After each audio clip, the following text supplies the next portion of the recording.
Hi dear learner, welcome to my YouTube channel learning centre by Satyendra sir. जो हम अपना नया टॉपिक लेकर आए हैं वो हम सप्लाई पर लेकर आए हैं। सप्लाई अंडर जीएसटी से रिलेटेड टॉपिक को अभी हम कवर कर रहे हैं। तो ये देखिए सप्लाई क्या होता है। इसमें हम ये जानेंगे सप्लाई के मीनिंग्स के बारे में और उसके टाइप्स के बारे में। तो नॉर्मली हम सबसे पहले बात करते हैं सप्लाई के मीनिंग्स के बारे में।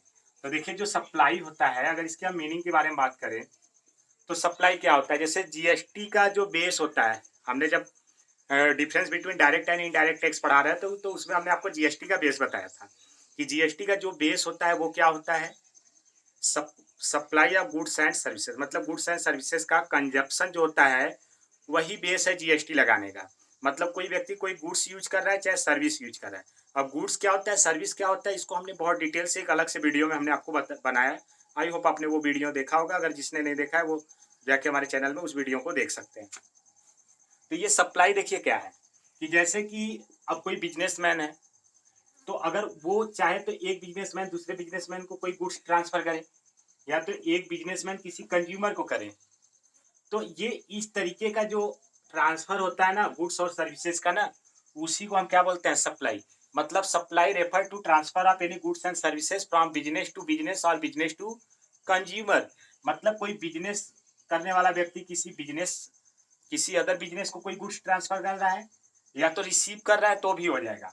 अब बिजनेस कंज्यूमर को ट्रांसफर कर रहा है या तो कंज्यूमर बिजनेस से रिसीव कर रहा है। तो ये कॉन्सेप्ट यहाँ पे क्या हुआ, सप्लाई का। तो आई होप सप्लाई के बारे में बहुत डीप जानने की जरूरत नहीं है आपको, बस इतना जान जाइए कि जब बिजनेस बेस है जो हमारे जीएसटी का वो गुड्स एंड सर्विसेज का कंजप्शन है। अब ये गुड्स सर्विसेज जो कंजप्शन के लिए एक दूसरों के लोगों के पास पहुंचता है वही हमारा क्या हो जाता है, इसका सप्लाई कहा जाता है। ये जीएसटी के अंतर्गत जो सप्लाई है इसको कई ग्रुप में कैटेगराइज किया गया है। तो आइए उसके बारे में हम डिस्कस करते हैं, मीन्स उसके जीएसटी जो सप्लाई है उसके टाइप्स के बारे में। तब सप्लाई के टाइप्स के बारे में देखा जाए तो हमने कई नाम उसमें लिखे हैं जो कि कुछ चीज़ें आपके लिए बहुत ही इंपॉर्टेंट है, क्योंकि सबके बारे में आप जान जाइए, बहुत ज़्यादा डीप में नहीं जाते इसके लिए। तो देखिए सबसे पहले यहाँ पे एक है इनवर्ड सप्लाई और आउटवर्ड सप्लाई। तो देखिए इनवर्ड सप्लाई क्या होता है, आउटवर्ड सप्लाई क्या होता है। जैसे हमने बोला कि एक बिजनेस को गुड ट्रांसफर करेगा, तो यहाँ पे देखिए एक बिजनेस जो होता है केवल ट्रांसफर ही नहीं करता है। जैसे ये बिजनेस इस बिजनेस को ट्रांसफर कर रहा है, ये किसी कंज्यूमर को करेगा, तो इसको तो दो काम करना हुआ ना।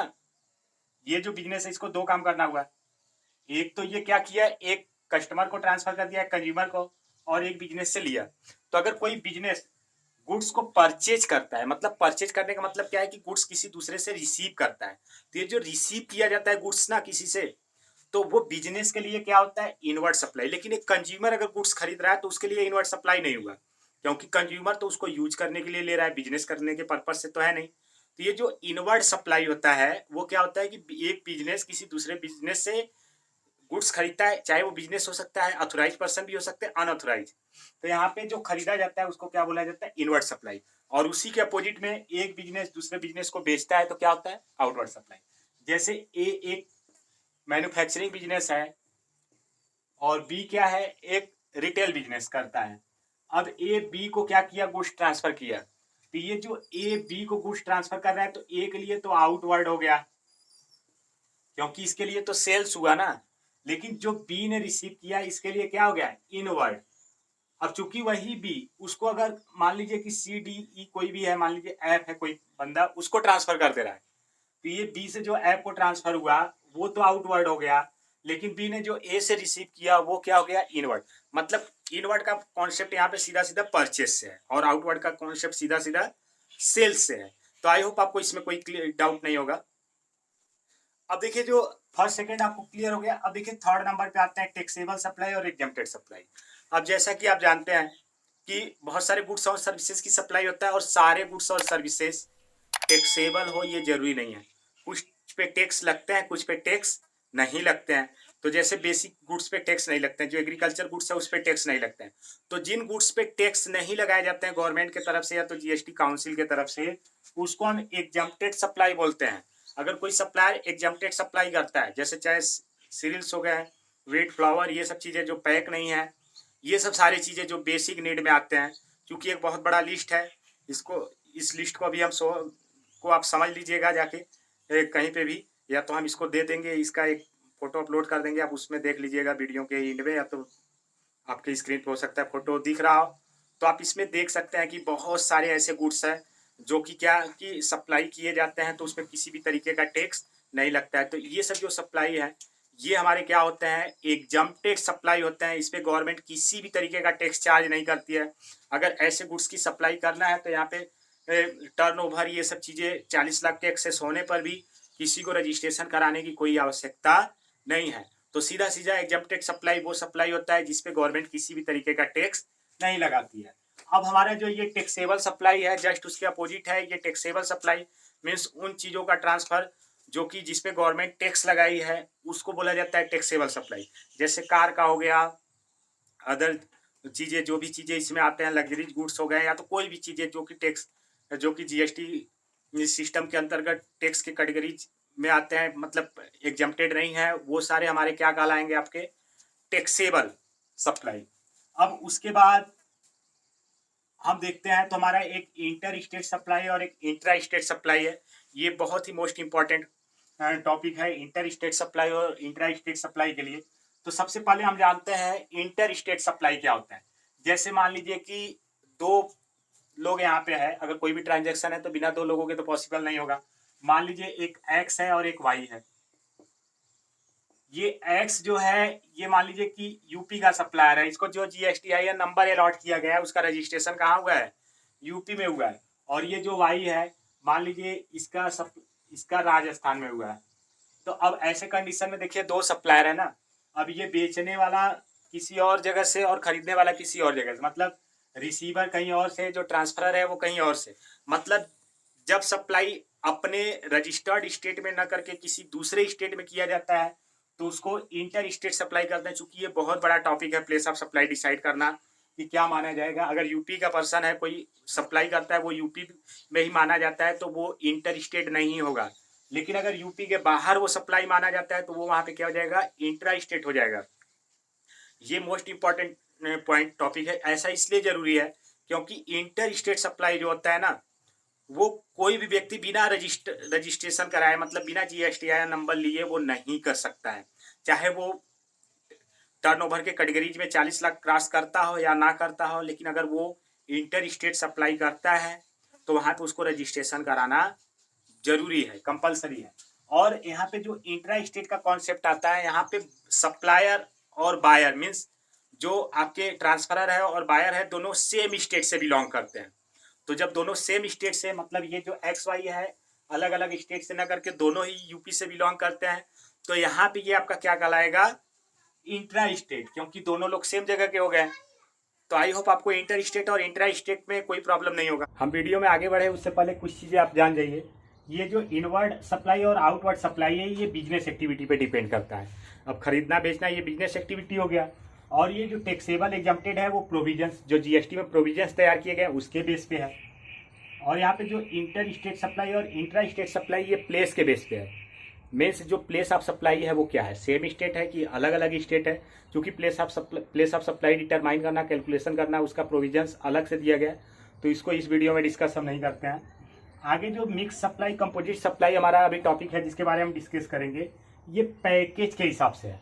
पैकेज का कॉन्सेप्ट है, उसमें क्या है कि एक टाइम पे अगर एक सप्लायर किसी बायर को या तो दूसरे किसी बिजनेस को या तो कंज्यूमर को क्या करता है, एक से ज्यादा गुड्स एक साथ सप्लाई करता है और उसका एक कंपोजिट चार्ज लेता है, मीन्स एक सिंगल चार्ज लेता है, लेकिन उसमें एक गुड्स की सप्लाई ना करके एक से ज्यादा गुड्स की सप्लाई की गई हो। अब जैसे पैकेज में देखिए क्या है, जैसे आप एक होटल में गए, अब यहाँ पे आप वहाँ पे गए तो एक होटल में 1 डे का आपने क्या किया, पैकेज लिया। अब इसमें जैसे रहने के लिए आपका है प्लस खाने के लिए भी है, हो सकता है 2-3 बार, और ये जो खाने के लिए आपने मांगा है उसमें भी कई सारे वैरायटी है। तो ऐसे कंडीशन में क्या होता है कि एक सप्लायर एक ही समय पे एक से ज़्यादा गुड्स की सप्लाई कर रहा है, उसी के साथ सर्विसेज की भी सप्लाई कर रहा है। तो ये जो पैकेज वाले सप्लाई होते हैं ना, इसमें 2 तरह के सप्लाई आते हैं, एक मिक्स सप्लाई और एक कंपोजिट सप्लाई। अब ये मिक्स और कंपोजिट सप्लाई को थोड़ा हमको डीपली समझना पड़ेगा, क्योंकि ये ऐसे सप्लाई है जो कि दोनों के बीच में डिफरेंस जानना आपको बहुत ज़रूरी है। कॉम्पिटिटिव एग्जाम में हो सकता है कोई एक नाम लिख कर कि ये किस में आएगा, कंपोजिट, मिक्स, कंटिन्यूस, कुछ भी ऐसे बोला जा सकता है। तो आइए इसको हम डिटेल्स में जानते हैं। पैकेज में सप्लाई किए जाते हैं उसमें 2 तरह के होते हैं, एक मिक्स सप्लाई और एक कंपोजिट सप्लाई। तो इसके बारे में हम थोड़ा जानते हैं, जैसे कि हम डिफ्रेंटिएट कर सकें कि ऐसी कौन सी सप्लाई जो कि मिक्स सप्लाई हो सकती है या तो ऐसी कौन सी सप्लाई जो कंपोजिट सप्लाई हो सकती है। तो ये ध्यान दीजिएगा कि ये जो मिक्स सप्लाई होते हैं ना, इसमें क्या होते हैं, 2 या मोर देन 2 गुड्स होते हैं। सेम यही चीजें इसमें भी होता है, 2 और मोर देन 2 गुड्स। अब देखिए 2 या 2 से ज्यादा गुड्स इसमें भी होते हैं, 2 या 2 से ज्यादा गुड्स इसमें, इसीलिए इसको पैकेज सप्लाई बोला जाता है। लेकिन हम पहचानेंगे कैसे कि कौन सा सप्लाई मिक्स है और कौन सा कंपोजिट। ये जो मिक्स सप्लाई होते हैं ना, इसमें जो गुड्स होते हैं दोनों ही हेड गुड्स होते हैं, मतलब जितने गुड्स रहेंगे सब हेड। जैसे एक होटल में आप गए रहने, तो वहां पे आप रह रहे हो, तो रहने का भी एक अलग से चार्ज होता है, खाने का भी एक अलग से चार्ज होता है, मतलब जो जो चीजें उसमें इंक्लूड है, अगर उसको अलग अलग से मेजर करना पॉसिबल है, उसको अलग अलग ही सप्लाई करना पॉसिबल है, तो उसको क्या बोलते हैं, हेड गुड्स।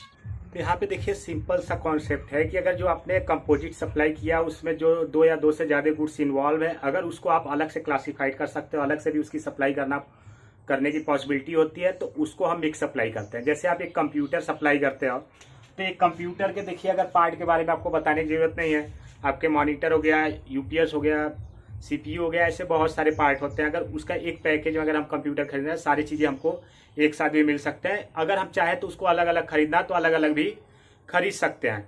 तो ऐसे कॉन्सेप्ट में क्या हुआ कि ये जो कंप्यूटर सप्लाई वो मिक्स सप्लाई हो गई। अब यहाँ पे मिक्स सप्लाई में मेन चीजें यही ध्यान देने की बात है कि ये जो सप्लाई होती है उसमें जो हेड गुड्स होते हैं, उसमें सारे गुड्स हेड होते हैं, मतलब सब मेन होते हैं। अब से वही कंपोजिट गुड्स में आते हैं ना, तो इसमें जो सप्लाई होता है 2 से ज्यादा गुड, उसमें से एक गुड क्या होता है, हेड होता है। फर्स्ट वाला गुड एक, उसमें से कोई हेड होगा और बाकी इसके सब्सिडरी गुड्स होंगे। सब्सिडरी गुड्स का कहने का मतलब कि उसको सपोर्ट करेंगे। जैसे आप एक मोबाइल फोन लेने जाते हैं, तो उसमें तो आपको सेल फोन तो जो मिलता है वो तो मिलता ही है, उसके साथ साथ में आपको बैटरी अलग से मिलता है, चार्जर मिलता है, ईयरफोन, ऐसे कई सारी चीजें मिलते हैं, बैक कवर, स्क्रीन गार्ड, ये सब जो उसमें मोबाइल फोन है वो हेड गुड्स हो गया। बाकी उसके सपोर्टिव गुड्स हो गए, तो वो क्या आपके हो गए, सब्सिडरी गुड्स। मतलब कम कोई पैकेज सप्लाई में ऐसा पैकेज जिसमें कि एक गुड्स हेड गुड्स रहे और बाकी के जो उसमें गुड्स है वो उसके सब क्या हो जाए, सब्सिडरी गुड्स, तो उसको क्या बोलेंगे, कंपोजिट सप्लाई। अब देखते हैं जो टैक्स का प्रोविजंस है वो क्या है। टैक्स के प्रोविजंस में देखिए ये कॉन्सेप्ट है कि अगर हम क्या कर रहे हैं, कोई मिक्स सप्लाई कर रहे हैं, तो इसमें हेड गुड्स है, तो 1 2 3 जो भी सारे हैं सब के सब हेड गुड्स है, तो सब पे अलग अलग टैक्स का रेट जो रहेगा वो लगेगा। जैसे होटल में रहने का जो है तो वो एक सर्विस हो गया, तो उसमें सर्विस टैक्स का जो 18% रेट रहेगा वो लगेगा। प्लस खाने पीने का अब डिपेंड करता है, आप बेसिक चीजें खाते हो तो वो 4-5% के कैटेगरी पे आते हैं।